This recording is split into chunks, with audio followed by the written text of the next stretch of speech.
ನಮ್ಮ ಉಸ್ತುವಾರಿ ಸಚಿವರು ಇದ್ದಾರೆ. ಉಸ್ತುವಾರಿ ಸಚಿವರು ಏನಕ್ಕಿರೋದು? ಏನು ಕಾನ್ಸ್ಟಿಟ್ಯೂಷನ್ ಪ್ರಿಯಾಂಬಲ್ ನ ಬೋರ್ಡ್ ಹಾಕ್ಸೋದು, ಓದಿಸೋದು.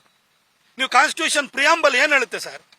ಮನುಷ್ಯನಿಗೊಬ್ಬನಿಗೆ ಸಾಮಾಜಿಕ ನ್ಯಾಯ ಕೊಡಬೇಕು, ಆರ್ಥಿಕ ನ್ಯಾಯ ಕೊಡಬೇಕು, ಅವ್ರಿಗೆ ರಕ್ಷಣೆ ಕೊಡಬೇಕು ಅಂತ ಪ್ರಿಯಾಂಬಲ್ ಹೇಳಲ್ವಾ? ಬರೀ ಪ್ರಿಯಾಂಬಲ್ ಓದಿಸ್ಬಿಡು, ಅಲ್ಲಿ ಅಂಬೇಡ್ಕರ್ ಬಾಯಲ್ಲಿ ಅಂಬೇಡ್ಕರ್ ಬರುತ್ತೆ, ಇಲ್ಲಿ ಒಂದು ಹಕ್ಕಿ ಪಿಕ್ಕಿ ಜನಾಂಗದ ಅಂಬೇಡ್ಕರ್ ಅವರು ಯಾವ ದೀನ ದಲಿತರ ಬಗ್ಗೆ, ತುಳಿತಕ್ಕೊಳಗಾಗೋದ್ರ ಬಗ್ಗೆ ಅವರಿಗೆ ರಕ್ಷಣೆ ಮಾತಾಡಿದ್ರಲ್ಲ, ಅವರಿಗೆ ರಕ್ಷಣೆ ಕೊಡೋದಕ್ಕೋಸ್ಕರ ಅದ್ಭುತವಾದಂತಹ ಕಾನ್ಸ್ಟಿಟ್ಯೂಷನ್ ಬರೆದ್ರಲ್ಲ, ಅದ್ರ ಪ್ರಿಯಾಂಬಲ್ ಓದ್ಕೊಂಡ್ಬಿಟ್ಟು ನೀವು ಮಾತಾಡೋದ್ ಬಿಟ್ರೆ ರಕ್ಷಣೆ ಕೊಡ್ತಾ ಇದ್ದೀರಾ ಸರ್? ಆ ಹಕ್ಕಿ ಪಿಕ್ಕಿ ಜನಾಂಗಕ್ಕೆ ಸೇರಿದಂತಹ ಒಂದು ಸಣ್ಣ ಬಾಲಕಿ ಆಕೆ ಏನಾದ್ರು ಪ್ರಬಲ ಜನಾಂಗಕ್ಕೆ ಸೇರಿದ್ರೆ ಅಥವಾ ಇನ್ಯಾರ್ಗ ಸೇರಿದ್ರೆ ನೀವು ಸುಮ್ಮನೆ ಇರ್ತಿದ್ರ? ಬಾಯ್ ಬಡ್ಕೋತಿದ್ರೆ ಇಷ್ಟೊತ್ತಿಗೆ? ನಿರ್ಭೀತ, ನಿಷ್ಪಕ್ಷಪಾತ, ವಿಶ್ವಾಸಾರ್ಹ ಸುದ್ದಿಗಳಿಗೆ ಮತ್ತೊಂದು ಹೆಸರಾಗಿರುವಂತ ನ್ಯೂಸ್ 18 ಕನ್ನಡ ಈಗ ಆಪ್ನಲ್ಲೂ ಲಭ್ಯವಿದೆ. ದಯವಿಟ್ಟು ಇಲ್ಲಿರುವ QR ಕೋಡ್ ಅನ್ನ ಸ್ಕ್ಯಾನ್ ಮಾಡಿಕೊಂಡು ಆಪ್ ಅನ್ನ ಡೌನ್ಲೋಡ್ ಮಾಡೋದಕ್ಕೆ ಮರಿಬೇಡಿ. ನಿಮ್ಮ ಬೆಂಬಲ ಹೀಗೆ ಸದಾ ನಮ್ಮೊಂದಿಗಿರಲಿ. ಧನ್ಯವಾದ. ಯಾರು ಕೇಳೋರಿಲ್ಲ. ಆ ಕಡೆ ನಾರ್ತ್ ಕರ್ನಾಟಕದಿಂದ, ಕಿತ್ತೂರು ನಮ್ಮ ಉತ್ತರ ಕರ್ನಾಟಕದಿಂದ ಬಂದಿರುವಂತದ್ದು ಆ ಬಾಲಕಿ ಇಲ್ಲೇನೋ ಮಾರಾಟಕ್ಕೆ ಬಂದಿದ್ರು, ಅವಳು ಕೇಳೋರು ಯಾರು ಇಲ್ಲ, ಅವ್ರ ಜೊತೆ ಯಾರು ಪ್ರಬಲವಾದಂತ ಸಮುದಾಯ ಇಲ್ಲ ಅಂತ ಬಾಯಿ ಮುಚ್ಕೊಂಡಿದ್ದೀರಾ. ಅದಕ್ಕೋಸ್ಕರ ಸಂಬಂಧಿಸ್ತಾ ಇಲ್ವಾ? ಒಂದು ಮಾತಾಡಿದ್ರು ಆಡಿದೀರಾ. ಅದ್ಯಾವ್ದೋ ಬಿಗ್ ಬಾಸ್ ಅಂತೆ, ಅದನ್ನ ನಡೆಸ್ತಾ ಇರೋದಕ್ಕೆ ಅಲ್ಲಿ ಹೋಗಿ ನೀವು ಬೀಗ ಹಾಕಿಸ್ತೀರಿ. ಅದಾದ್ಮೇಲೆ ಬಂದ್ಬಿಟ್ಟು ಬೀಗ ಹಾಕ್ಸಿದವ್ರೆ ನಾನೇ ಬಹಳ ಇದು ಏನೋ ಸೇವೆ ಏನೋ ಅನ್ನೋ ತರದಲ್ಲಿ ಬಂದು ಪೋಸ್ಟ್ ಕೊಡ್ತೀರಿ. ಇದು ಬಿಟ್ರೆ ಏನ್ ಮಾಡ್ತಾ ಇದ್ರಿ ಸಿದ್ದರಾಮಯ್ಯನವ್ರು? ನೀವಾದ್ರೂ ಏನ್ ಮಾಡ್ತಾ ಇದ್ರಿ? ಏನ್ ನಿಮಗೆ ಅಂತಃಕರಣನ ಇಲ್ದಂಗ ಆಗೋಯ್ತಾ? ಸಮಾಜವಾದಿ ಹಿನ್ನೆಲೆಯಿಂದ ಬಂದು ಕಾಂಗ್ರೆಸ್ಗೆ ಹೋದಾದ ಕೂಡಲೇ ನಿಮ್ ಒಳಗಡೆ ಇರುವಂತ ಸಂವೇದನೆ ಕಳ್ಕೊಂಡಿದ್ದೀರಾ ಸರ್. ಏನಾಗಿದೆ ಮೈಸೂರಲ್ಲಿ? ಏನ್ ನಿಮಗೆ ಸೆಲ್ಯೂಟ್ ಹೊಡೆಯೋದಕ್ಕೆ ಪೊಲೀಸರನ್ನ ಇಟ್ಕೊಂಡಿದ್ದೀರಾ ನೀವು? ಪೊಲೀಸ್ ಇಲಾಖೆಗೆ ಫ್ರೀ ಹ್ಯಾಂಡ್ ಕೊಡಿ, ಅವ್ರು ಮಾಡ್ತಾರೆ, ಒಳ್ಳೆ ಕೆಲಸ ಮಾಡ್ತಾರೆ, ಕಾನೂನು ರಕ್ಷಣೆ ಮಾಡೋಕೆ ಅವ್ರ ಕೈಲಿ ಆಗುತ್ತೆ. ಆದ್ರೆ ನಿಮ್ಮನ್ನು ಬರೀ ನಿಮಗೆ ಪ್ರೋಟೋಕಾಲ್ ಕೊಡೋದಕ್ಕೆ ನಿಮ್ ಮಕ್ಕಳು ಮರಿನೆಲ್ಲ ಕರ್ಕೊಂಡೋಗಿ ದಸರಾ ನೋಡ್ತಾ ಇದ್ರೆ ಪೊಲೀಸರು ಕಾಯ್ಕೊಂಡು ನಿಂತಿರ್ಬೇಕು, ಆ ಕೆಲಸಕ್ಕೆ ಇವತ್ತು ಬಳಸ್ತಾ ಇದ್ದಾರೆ. ಇದೊಂದು ಕರ್ನಾಟಕದಲ್ಲಿ ಇದೊಂದು ಜನ ವಿರೋಧಿ ಸರ್ಕಾರ ಇದೆ. ಇವತ್ತು ಆಡಳಿತ ವ್ಯವಸ್ಥೆನ ಒಂದು ಲೂಟಿ ಮಾಡೋದಕ್ಕೆ ಮತ್ತು ತಮಗೆ ಸೆಲ್ಯೂಟ್ ಹೊಡೆಸ್ಕೊಳ್ಳೋದಕ್ಕೆ ಇಟ್ಕೊಂಡಿದ್ದಾರೆ. ಅದ್ರ ಜೊತೆಗೆ ನಮ್ಮ ಪೊಲೀಸ್ ಇಲಾಖೆನಲ್ಲಿ ಈ MLA ಗಳ ಕಾಟ, ಒಂದೊಂದು ಸ್ಟೇಷನ್ ಅಲ್ಲಿ 50 ಲಕ್ಷ 60 ಲಕ್ಷ 1 ಕೋಟಿ ವಸೂಲಿ ಮಾಡ್ತೀರಿ ನೀವು. MLA ಮಿನಿಟ್ ತರಬೇಕಾದ್ರೆ ಅವನಿಗೆ ಟ್ಯಾಕ್ಸ್ ಕಟ್ಟಬೇಕು. ಇಲ್ಲೊಬ್ರು ಟ್ರಾನ್ಸ್ಫರ್ ಮಿನಿಸ್ಟರ್ ಇದ್ದಾರೆ, ಚೀಫ್ ಮಿನಿಸ್ಟರ್ ಮಗ ಯತೀಂದ್ರ ಟ್ರಾನ್ಸ್ಫರ್, ಇವರು ವರ್ಗಾವಣೆ ಖಾತೆ ಸಚಿವರು. ಇವರು ಯಾವ ವರ್ಗಾವಣೆ ಆಗ್ಬೇಕು ಅಂದ್ರೆ ಯತೀಂದ್ರ ಹತ್ರ ಹೋಗ್ಬೇಕು. ಹಾಗಾಗಿ ಅಲ್ಲಿಗೆ ಹೋಗ್ಬೇಕು, ಅಲ್ಲಿ ಟ್ಯಾಕ್ಸ್ ಕಟ್ಟಬೇಕು. ನಿಮ್ ಬರೀ ಕಲೆಕ್ಷನ್ ಅಷ್ಟೇನಾ? ಯಾರು ಜಾಸ್ತಿ DK ಜಾಸ್ತಿ ಕಲೆಕ್ಷನ್ ಮಾಡಿ ರಾಹುಲ್ ಗಾಂಧಿ ಕಳಿಸ್ತಾರೋ, ಸಿದ್ದರಾಮಯ್ಯನವ್ರು ಜಾಸ್ತಿ ಕಲೆಕ್ಷನ್ ಮಾಡಿ ರಾಹುಲ್ ಗಾಂಧಿ ಕಳಿಸ್ತಾರೋ, ಈ ತರ ನಿಮ್ದು ಹೋರಾಟ ಇಲ್ಲಿಗೆ ನಡೀತಾ ಇದೆ. ಜನಕ್ಕೆ ಯಾವುದೇ ರಕ್ಷಣೆ ಇಲ್ಲ. ಮೈಸೂರು ಜನ ಇದನ್ನ ನೋಡ್ತಾ ಇದ್ದಾರೆ, ಏನು ಮಾಡಕ್ಕಾಗಲ್ಲ, ಅಸಹಾಯಕರಾಗಿದ್ದಾರೆ. 5 ವರ್ಷ ನಿಮಗೆ ಕೊಟ್ಬಿಟ್ಟಿದ್ದಾರೆ. ಹಾಗಾಗಿ ಸೈಲೆಂಟ್ ಆಗಿ ಇದನ್ನ ಸಹಿಸಿಕೊಳ್ಬೇಕಾದಂತ ಪರಿಸ್ಥಿತಿ ಬಂದಿದೆ. ಆದ್ರೆ ನಾನು ಸಿದ್ದರಾಮಯ್ಯನವರಿಂದ ಇಂಥದನ್ನ ನಿರೀಕ್ಷೆ ಮಾಡಿರ್ಲಿಲ್ಲ. ರಾಜು ಮಾಡ್ರಾದಾಗ್ಲೂ ಕೂಡ ಬೀಗರೂಟಕ್ಕೆ, ಬಾಡೂಟಕ್ಕೆ, ಮದುವೆಗೆ, ಮುಂಜಿಗೆ ಬರ್ತಾ ಇದ್ರಿ. ಅವನ್ ಮನೆ ತಿರುಗಿ ನೋಡ್ಲಿಲ್ಲ. ಇಲ್ಲೇ ಬೆಂಗಳೂರಿನಲ್ಲಿ ಕಾಲ್ ತುಳಿತಾದಾಗ IPL ನಂತರ ಅಲ್ಲೂ ಕೂಡ 11 ಜನ ತೀರ್ಕೊಂಡ್ರು, ಅವ್ರ ಮನೆಗೆ ಹೋಗ್ಲಿಲ್ಲ. ಇಲ್ಲಿ ಯಾವ್ದೋ ನಿಮ್ಮ MLA ಮಗಳ ರಿಸೆಪ್ಷನ್ ಬಂದ್ರಿ ನೀವು.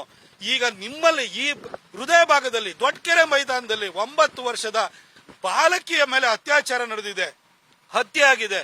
ನೀವು ಇದಕ್ಕೂ ಸ್ಪಂದಿಸಲ್ಲ, ನಿಮ್ಮ ಮನಸ್ಸು ಮಿಡಿತಾ ಇಲ್ಲ ಅಂತಂದ್ರೆ ನೀವೇನ್ ಕಲ್ಲಾಗಿದ್ದೀರಾ ಸರ್ ನೀವು?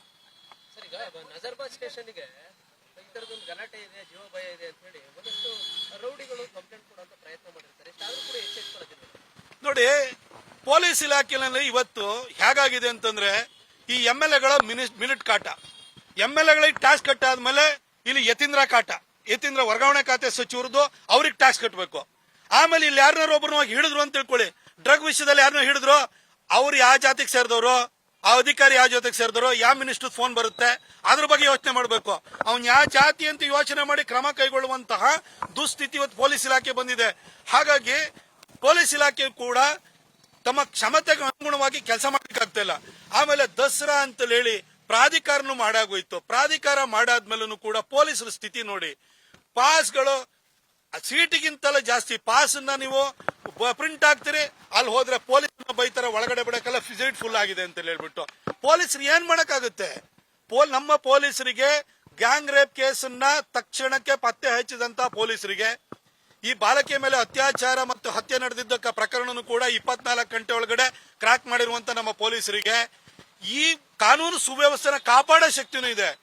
ಆದ್ರೆ ಅವರಿಗೆ ಈ ಮಿನಿಟ್ ಕಾಟ, ಈ ವರ್ಗಾವಣೆ ದಂಧೆ ಕಾಟ, ಹಾಗೆ ಅರೆಸ್ಟ್ ಮಾಡ್ತು ಅಂತ ಹೇಳಿದ್ರೆ ಯಾವ ಜಾತಿ ಮಿನಿಸ್ಟರ್ ಕಾಲ್ ಮಾಡ್ತಾನೆ ಅನ್ನೋ ಕಾಟ, ಈ ಒಂದು ಭಯದಿಂದಾಗಿ ಅವರು ಕೆಲಸ ಮಾಡ್ಲಿಕ್ಕೆ ಆಗ್ತಿಲ್ಲ. ಹಾಗಾಗಿ ನಾನು ಪೊಲೀಸರನ್ನ ನಾನು ದೂರಕ್ಕೆ ಹೋಗಲ್ಲ. ದಸರಾ ಅಂತ 50 ಲಕ್ಷಕ್ಕಿಂತ ಹೆಚ್ಚು ಜನ ಬರ್ತಾರೆ, ಅವ್ರಿಗೆಲ್ಲರೂ ರಕ್ಷಣೆ ಕೊಡಬೇಕು. ಆ ಮಧ್ಯದಲ್ಲಿ ಅವ್ರ ರಕ್ಷಣೆ ಹೇಗಾಗಿದ್ರೆ ಜನಕ್ಕೆ ರಕ್ಷಣೆ ಕೊಡೋದು ಬಿಟ್ಟು ಈ ಮಂತ್ರಿಗಳು ದಂಡು ಬರುತ್ತೆ, ಇವ್ರಿಗೆ ಪ್ರೋಟೋಕಾಲ್ ಕೊಡು, ಇವ್ರಿಗೊಂದು ಎಸ್ಕಾರ್ಟ್ ವೆಹಿಕಲ್, ಇನ್ನೊಂದ್ ಕಡೆ ಒಂದು ಮುಂದೆ ಒಂದು ಪೈಲಟ್ ವೆಹಿಕಲ್, ಮುಂದೊಂದು ಹಿಂದೊಂದು, ಈ ತರ ವೆಹಿಕಲ್ ಗಳು ಹಾಕೊಂಡು ಪೊಲೀಸರಿಗೆ ಹೋಗಿ ಅವ್ರು ಎಲ್ಲಿ ದೋಸೆ ತಿಂತಾರೆ, ಅವ್ರ ಮೊಮ್ಮಕ್ಕಳನ್ನ ಯಾರು ಕರ್ಕೊ ಬರ್ತಾರೆ, ಅವ್ರ ಮಕ್ಕಳನ್ನ ಯಾರು ಕರ್ಕೊ ಬರ್ತಾರೆ, ಇವ್ರನ್ನ ಹೋಗಿ ಸಮಾಧಾನ ಮಾಡದೆ ಪೊಲೀಸ್ ಇಲಾಖೆಯ ಒಂದು ಹೀನಾಯ ದುಸ್ಥಿತಿ ಬಂದು ತಲುಪೋಗಿದೆ. ಹೀನಾಯ ಸ್ಥಿತಿಗೆ, ದುಸ್ಥಿತಿಗೆ ಪೊಲೀಸ್ ಇಲಾಖೆ ಬಂದು ತಲುಪೋಗಿದೆ. ಇನ್ನೇನ್ ಮಾಡ್ತಾರೆ? ಮೈಸೂರಿನಲ್ಲಿ ಇವತ್ತು ಇಸ್ಪೀಟ್ ದಂಧಗಳು ನಡೀತಾ ಇದಾವೆ, ಎಲ್ಲಿ ನೋಡಿದ್ರು ಕೂಡ ಇಸ್ಪೀಟ್ ಅಡ್ಡಗಳು. ಏನ್ ಮಾಡ್ತಾರೆ ಪೊಲೀಸರು? ಇಲ್ಲಿ ಬಂದು ಮಿನಿಟ್ಗೆ 50 ಲಕ್ಷ 60 ಲಕ್ಷ ಕೊಟ್ಟು ಬಂದಿರೋನು ಅಲ್ಲಿ ಇಸ್ಪೀಟ್ ದಂಧ ನಡೀತಾ ಇದೆ ಅಂತ ಹೇಳಿ ಅಲ್ಲಿ ರೈಡ್ ಮಾಡಕ್ ಹೋಯ್ತು ಅಂತಂದ್ರೆ ಅದು ಕೂಡ ಯಾವನ ರಾಜಕಾರಣಿಗೆ ಅವನ ಕಡೆಯಿಂದ ಫೋನ್ ಮಾಡಿಸ್ತಾರೆ. ಅವಾಗ ಏನ್ ಮಾಡ್ಲಿಕ್ಕಾಗುತ್ತೆ? ಇವತ್ತು ಇಡೀ ಮೈಸೂರಿನಲ್ಲಿ ಇವತ್ತು ಮಟ್ಕ ಇಸ್ಪೀಟ್ ದಂಧೆ ನಡೀತಾ ಇದೆ. ಹಾಗಾಗಿ ಕೊಲೆಗಳು ಜಾಸ್ತಿ ಆಗ್ತಾ ಇದಾವೆ. ಇದನ್ನ ಡ್ರಗ್ ಮಾಫಿಯಾ ನಡೀತಾ ಇದೆ. ಕಿರಾಣಿ ಅಂಗಡಿನಲ್ಲಿ ಇವತ್ತು ಡ್ರಗ್ಗಳು ಸಿಗ್ತಾ ಇದೆ, ಕೆಮಿಕಲ್ ಡ್ರಗ್ ಸಿಗ್ತಾ ಇದೆ, ಗಾಂಜಾ ಸಿಗ್ತಾ ಇದೆ. ಏನ್ ಮಾಡಕ್ಕಾಗುತ್ತೆ? ಪೊಲೀಸ್ ಇಲಾಖೆಗೆ ನೀವು ಇವತ್ತು ಪೊಲೀಸ್ ಎಸ್ಟಾಬ್ಲಿಷ್ಮೆಂಟ್ ಬೋರ್ಡ್ ಅನ್ನ ಆಕ್ಟಿವೇಟ್ ಮಾಡಿ ಪಾರದರ್ಶಕವಾಗಿ ಅವರು ಟ್ರಾನ್ಸ್ಫರ್ ಮಾಡಿಸಿ. ಈ ರಾಜಕಾರಣಿಗಳು ಇವರು 5 ವರ್ಷ ಅಧಿಕಾರ ಇರುವಂತ ಸಂದರ್ಭದಲ್ಲಿ ಇವ್ರ ಮಕ್ಕಳು ಮರಿಗಳನ್ನು ಉದ್ಧಾರ ಮಾಡ್ಕೊಳ್ಳೋದಕ್ಕೋಸ್ಕರ ಮಿನಿಟ್ಗೆ ದುಡ್ಡು ತಗೊಂಡ್ಬಿಟ್ಟು ಅವ್ರನ್ನ ಸುಲಿಗೆಯನ್ನ ಮಾಡ್ತಾರೆ. ಇದರಿಂದಾಗಿ ಇಡೀ ಪೊಲೀಸ್ ಇಲಾಖೆಯ ಆತ್ಮಸ್ಥೈರ್ಯಕ್ಕೆ ಹೊಡೆತ ಬಿದ್ದಿದೆ. ಅವ್ರು ಏನ್ ಮಾಡಕ್ಕಾಗತ್ತೆ? 11 ತಿಂಗಳಿಗೆ ರಿನ್ಯೂವಲ್ ಚಾರ್ಜಸ್ ತಗೊಂಡೋಗಿ ಮಂತ್ರಿ ಮನೆ ಎದುರುಗಡೆ, MLA ಮನೆ ಎದುರುಗಡೆ ನಿಂತ್ಕೊಳ್ಳೋಂತ ಸ್ಥಿತಿ ಇದೆ. ಹಾಗಾಗಿ ಅವ್ರು ಏನ್ ಮಾಡಕ್ಕಾಗುತ್ತೆ? ಅವರು ಒಂಥರ ಇವಾಗ ಸಂತ್ರಸ್ತರಾಗಿ ಹೋಗಿದ್ದಾರೆ. ಅತಿ ಹೆಚ್ಚು ದೌರ್ಜನ್ಯ ಇವತ್ತು ಪೊಲೀಸ್ ಇಲಾಖೆ ಮೇಲೆ ನಡೀತಾ ಇದೆ. ಹಾಗಾಗಿ ನಾನು ಪೊಲೀಸ್ ಇಲಾಖೆನ ದೂರಕ್ಕೆ ಹೋಗಲ್ಲ. ನಿರ್ಭೀತ, ನಿಷ್ಪಕ್ಷಪಾತ, ವಿಶ್ವಾಸಾರ್ಹ ಸುದ್ದಿಗಳಿಗೆ ಮತ್ತೊಂದು ಹೆಸರಾಗಿರುವಂತ ನ್ಯೂಸ್ 18 ಕನ್ನಡ ಈಗ ಆಪ್ನಲ್ಲೂ ಲಭ್ಯವಿದೆ. ದಯವಿಟ್ಟು ಇಲ್ಲಿರುವಂತ QR ಕೋಡ್ ಸ್ಕ್ಯಾನ್ ಮಾಡಿಕೊಂಡು ಆಪ್ ಡೌನ್ಲೋಡ್ ಮಾಡೋದಕ್ಕೆ ಮರಿಬೇಡಿ. ನಿಮ್ಮ ಬೆಂಬಲ ಹೀಗೆ ಸದಾ ನಮ್ಮೊಂದಿಗಿರಲಿ. ಧನ್ಯವಾದ.